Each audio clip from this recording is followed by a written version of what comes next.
আমি নর্থ বেঙ্গলে দাদার বাড়িতে বেড়াতে এসেছি। তো দাদার বাড়িতে বেশ কিছু ইনডোর প্ল্যান্টস আছে।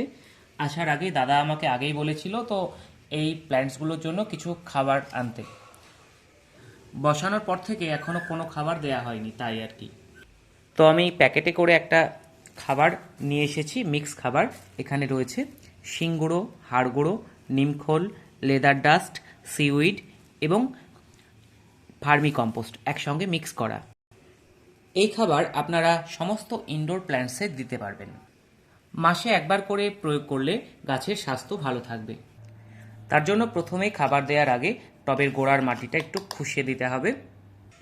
এই মিক্স খাবারটি এক একটি গাছের জন্য বা এরকম সাইজের টবের জন্য 1 থেকে 2 চামচ করে প্রয়োগ করতে হবে।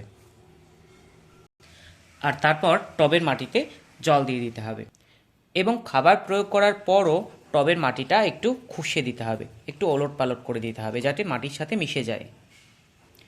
এগুলো প্রত্যেকটাই কিন্তু অর্গানিক খাবার, তাই পরিমাণে একটু বেশি কম হলে কোনো ব্যাপার নেই।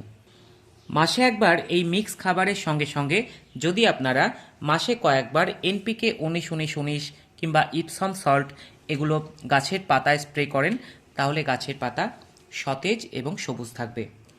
আজকের ভিডিওটি তাহলে এখানে শেষ করছি। আবারও দেখা হচ্ছে অন্য কোনো ভিডিওয়।